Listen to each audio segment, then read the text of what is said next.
Welcome to today's video. Today I'm going to teach you how to be happier in your life based off of psychology and science. Let's dive in.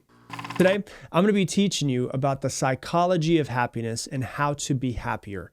Now, this is a topic I've done before in the past, but ultimately, I think it's super important to dive really deep into it because of the fact that I would assume every single person who's listening to this podcast right now wants to be happy.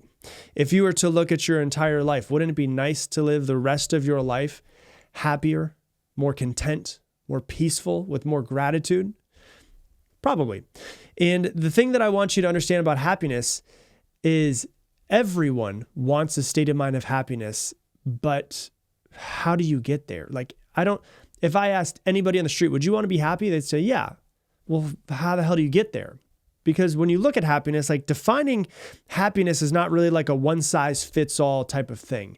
It's different from person to person. What makes you happy is not necessarily what would make me happy and someone else happy, and vice versa. And so some people are simple and they find happiness in little things. Other people, need a little bit more to be happy. But the science of happiness has really gained a whole lot of attention in the recent years. And there's a lot of studies and research that's been going on to try to understand what makes a person happy. How can they increase their happiness? And so we're going to dive into just the science of happiness and how all of us can really start to work at being happier. Yes, you have to work to be happier.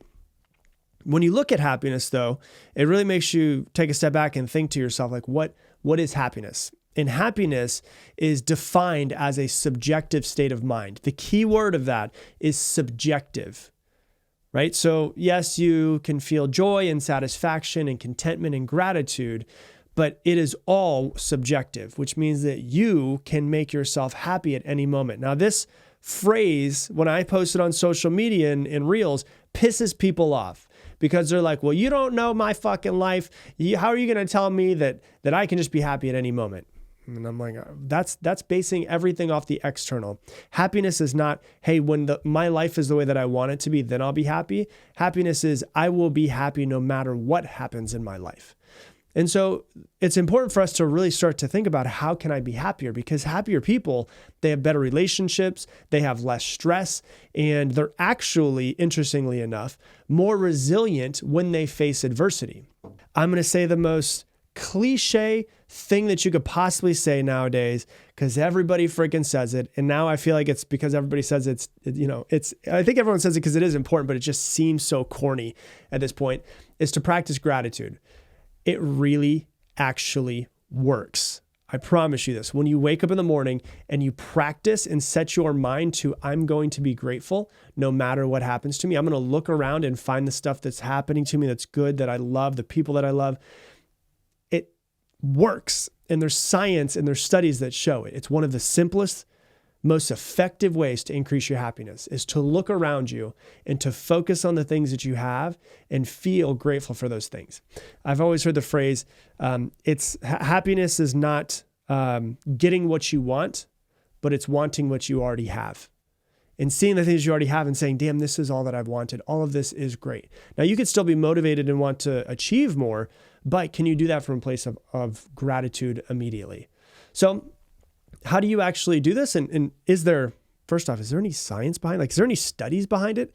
There is. There was a study that was done in the Journal of Personality and Social Psychology. And the study examined the effects of gratitude on subjective well-being. Once again, subjective well-being. And participants were basically instructed to write either about things that they were grateful for or about hassles and difficulties in their lives.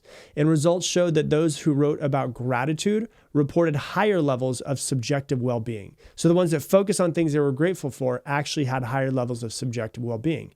Research has shown that by practicing gratitude, you can increase your happiness, you can increase your well-being, you can increase your health, and also your life satisfaction.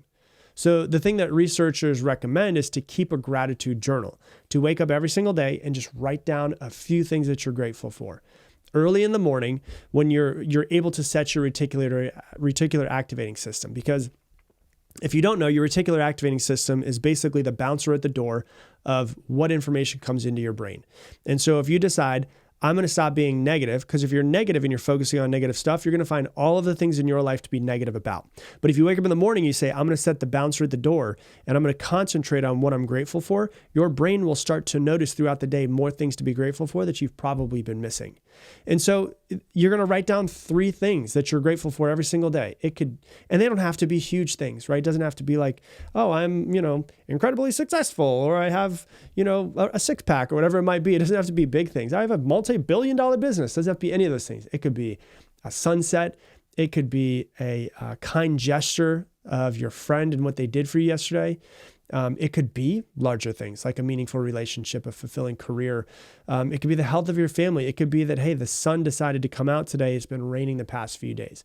And it's about setting your sights, your focus on what you can be grateful for first thing in the morning, so that you start seeing unconsciously, pulling from your unconscious to your conscious mind, the things that are around you that maybe you've been missing because you've been focusing on the negative. Research has shown that people who are wealthy and famous and successful are not necessarily happier than those who are not. So if you think, oh, well, when I succeed, then I'll be happy. No, how about you can still succeed if you want to, whatever success means to you. But can you be happy on your way to success is really the question you should be asking yourself.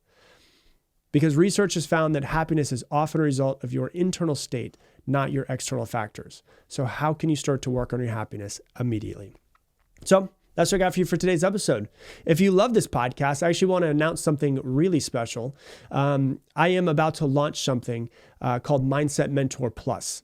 And it's some way that you can actually join in a community and myself to not just listen to these episodes, but fully integrate every single episode into your life. And each episode that comes out, Mindset Mentor Plus is going to be giving detailed worksheets, thought-provoking journaling prompts, and targeted assignments so that are detailed so that you can actively engage in these episodes in your life and apply each episode to your life as well.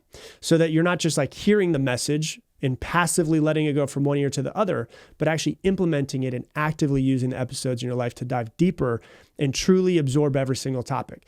There's going to be exclusive question and answer sessions with me. There's access to an entire community of other people who are Mindset Mentor listeners, many other bonuses as well. And all of it will be less than probably 99% of the people listening spend on coffee every single month. And the founding members of it will get 25% discount. So it's not out yet. If you want to sign up for the wait list, all you have to do is go to mindsetwaitlist.com and you will be the first to know before it's even announced in the podcast so that you can get the discount and be part of the community so we can grow and improve and really start to integrate this more and more into your life. So once again, if you want to learn more about it, go to mindsetwaitlist.com. And with that, I'm going to leave you the same way I leave you every single episode. Make it your mission to make somebody else's day better. I appreciate you, and I hope that you have an amazing day.